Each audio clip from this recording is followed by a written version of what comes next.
Back. Well, the weather has finally turned nice, and it's time for all you dedicated tennis players to grab your racket and head for the tennis courts. We're going to help you choose what kind of racket that should be that you use, because we've invited the Owls Creek Tennis Center experts here today to help us out. With us from Owls Creek is Connie Bowling, the manager and program director, and Darryl Cummings, the tennis pro. Welcome to both of you.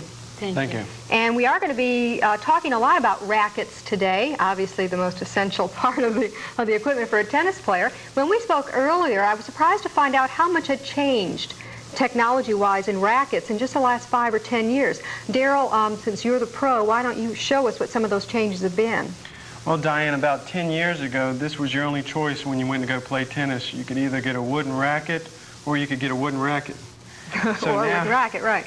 So now technology has changed a lot, and now you can choose, you can play with a graphite racket, which, as you can see, is a lot larger, and this is considered to be an oversized racket. Okay, so this racket has now become this one. Correct. Okay, you don't see this so much anymore. Yes, this would be considered a dinosaur. It's extinct now. That's the kind I have, Darryl. Thank you very much. It is extinct, you're right. All right, Diane, well, we'd like to sell you this model right here. That's fine. Is a mid-size racket, and you can see the cosmetic in rackets have changed a lot to make it more attractive to the buyer, and the ladies tend to like the white ones here. So this would be considered a mid-size model as compared to this one, which would be the oversized model. All right, by the oversized model, are you talking about the fact that the face of it here is larger? Correct, and the larger face area here would be 110 square inches as opposed to this one being 95. Which the 95 is called the mid-size, and this would be the oversize. All right, now, is there any other difference between these two other than the color and the fact that this one has a larger? Yes, this one would have more graphite, which in turn makes it more stiffer, which in turn makes it more powerful. This one has more fiberglass and other composite in it, which in turn makes it a little more flexible. And what you find out that the more graphite you have in a racket, Diane, the more you're going to pay. Okay. Well, then if I were just starting out, I probably would not want to go to the expense of a graphite, but I would probably stick with something more like this model here. Probably so, but what we find is that some people, they're in such a rush to play to the maximum right away that they don't mind spending a couple $100s for a graphite racket. To go right to the graphite. Okay. Now, what's the difference between this racket and the next one? Okay, the only difference between these two right here would be the composition here. They are exactly the same racket almost, except this one is, again, the 110 and the 90, and they're both made by Prince. Just the composite. This one would be not as stiff as, of course, this one. This one is all graphite. This one has graphite with a little less composition of the fiberglass. This one has more fiberglass, which in turn makes it more flexible. Now, those are some of the choices I have, obviously, but what are some of the others?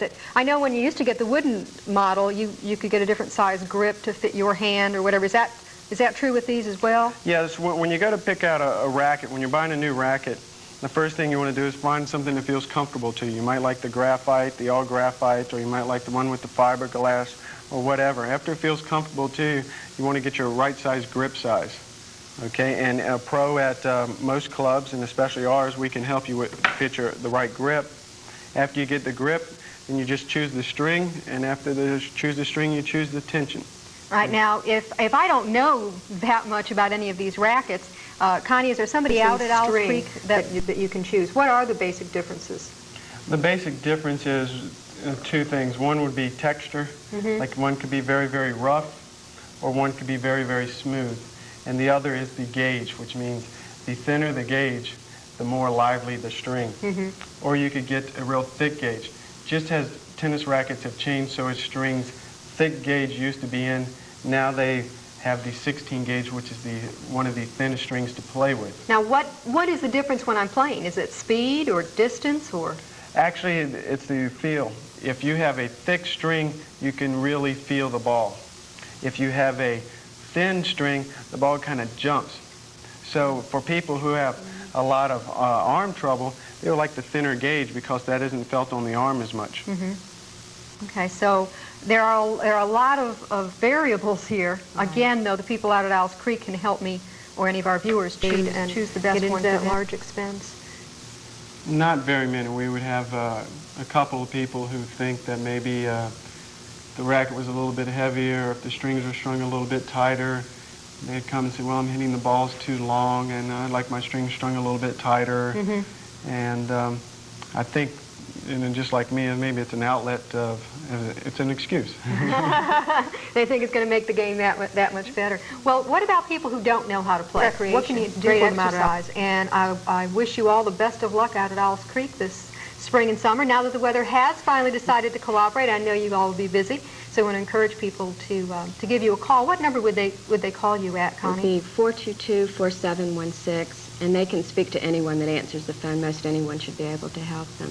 Well, thank you very much for bringing the rackets with you today and also bringing all the information. Thank you, Diane. Thanks. And don't you go away. We're going to be right back with the news for next week.